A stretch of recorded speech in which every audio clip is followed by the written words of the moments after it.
Stressy vient de fêter ses 18 ans. Pour célébrer sa majorité, son père profite du passage de la jeune femme dans son manoir de Deauville pour lui offrir un pur sang de compétition. Stressy, impatiente de prendre en main sa nouvelle monture, décide d'aller faire une petite balade. Mais voilà, au détour d'un chemin, son cheval Cardache, effrayé par le bruit d'un pot d'échappement d'une moto résonnant au loin, se cabre et part au galop. Malheureusement, il croise dans sa course folle Robbie, jeune avocat, qui dans une réaction de peur face à l'animal, recule brusquement et trébuche sur un rocher. Mauvaise journée pour Robbie, qui finira avec le pied cassé et une entorse du genou. Quelle responsabilité Robbie peut-il engager en l'espèce ? En responsabilité civile, il existe 2 types de responsabilités. La responsabilité contractuelle, qui s'applique lorsque les parties n'ont pas exécuté une obligation d'un contrat, et la responsabilité extra-contractuelle qui s'applique en dehors de tout contrat. Dans notre cas, il n'y a aucun contrat entre Stressy, propriétaire du cheval, et Robbie, la victime. Par conséquent, on applique les règles de la responsabilité extra-contractuelle. Rappelons que pour engager la responsabilité extra-contractuelle d'une personne, 3 conditions doivent être réunies. Un fait générateur de responsabilité, un dommage et un lien de causalité. De manière générale, parmi les différents faits générateurs, on retrouve le fait personnel, c'est-à-dire une faute, le fait d'autrui ou encore le fait des choses. Dans notre cas, Stressy ne semble avoir commis aucune faute car elle a fait une utilisation normale de son cheval. Par conséquent, la responsabilité du fait personnel doit, semble-t-il, être exclue. Ensuite, il faut tout d'abord exclure le fait d'autrui, car Stressy est désormais majeure. Elle ne tombe plus sous le coup de la responsabilité des parents. Enfin, la blessure de Robbie, l'avocat, est-elle due au fait d'une chose ? Possiblement, et c'est ce qu'il faut envisager désormais. En droit français, depuis les arrêts Teffen et Gendeur, il existe un principe général de responsabilité du fait des choses. Cela veut dire que l'on peut être déclaré responsable d'un dommage en raison d'une chose dont on a la garde. Pour cela, 4 conditions doivent principalement être réunies. Il faut une chose. Il faut déterminer le gardien de la chose. De plus, il faut caractériser un fait de la chose. Et enfin, il faut prouver le dommage. Dans l'esprit des juges, il peut d'ailleurs s'agir de choses en mouvement ou inertes.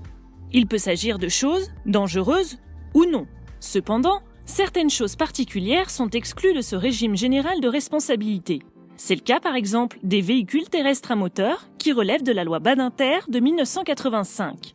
C'est aussi, et c'est ce qui nous intéresse en l'espèce, le cas des animaux qui relèvent d'un texte spécial du Code civil, l'article 1243. En effet, ici, la blessure a été causée par un pur sang, qui est un cheval. De manière générale, ce sont à peu près les mêmes conditions qui doivent être réunies que pour le principe général du fait des choses. Première condition, il faut être en présence d'un animal approprié. L'animal doit faire l'objet d'un droit de propriété. Cardache est un cheval. Le cheval est bien évidemment un animal susceptible de faire l'objet d'un droit de propriété.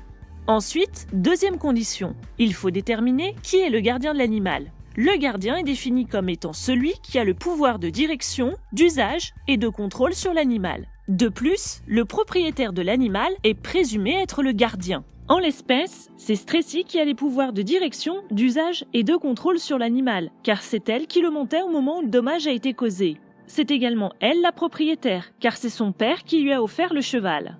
Donc c'est bien Stressy la gardienne du cheval. En outre, troisième condition, il faut caractériser un fait causal de l'animal.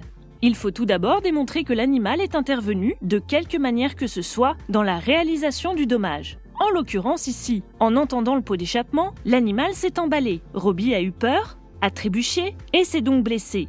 Cardache est donc intervenu dans la blessure de Robbie.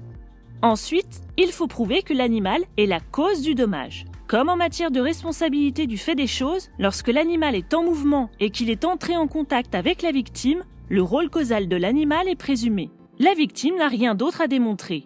En revanche, si l'animal n'est pas entré en contact avec la victime devra prouver que l'animal a joué un rôle actif dans le dommage. Dans notre cas, le cheval n'est pas entré en contact avec Robbie. Robbie devra prouver que c'est à cause du comportement ou de la position du cheval qu'il s'est blessé. En l'occurrence, le cheval a fait peur à Robbie et a donc entraîné sa chute. L'animal a donc bien joué ici un rôle actif dans le dommage. Enfin, dernière condition, il faut un dommage. En l'espèce, Robbie s'est blessé au pied et au genou. Toutes les conditions sont réunies pour engager la responsabilité de Stressy sur le fondement de la responsabilité spéciale des animaux. Dernière étape du raisonnement, Stressy peut-elle invoquer une cause d'exonération ? Elle peut invoquer soit un cas de force majeure, soit la faute de la victime, soit le fait d'un tiers. Ici, la question se pose surtout concernant le bruit du pot d'échappement de la moto, qui a entraîné l'emballement de Kardashian, le cheval. Ce bruit peut-il exonérer Stressy de sa responsabilité ? En l'occurrence, le bruit d'un pot d'échappement n'est pas un événement de force majeure, car par nature, un tel son n'est pas imprévisible, puisqu'il est plutôt habituel dans la vie courante. Ensuite, la victime, ici l'avocat, n'a commis aucune faute qui aurait pu entraîner l'exonération partielle de la responsabilité de Stressy. Enfin, le fait du motard, qui actionne le pot d'échappement, peut-il exonérer la responsabilité de Stressy ? En présence du fait d'un tiers, Stressy est tenu pour le tout envers la victime. Cependant, Stressy pourra éventuellement se retourner vers le tiers, c'est-à-dire le motard, en prouvant qu'il a participé à la réalisation du dommage.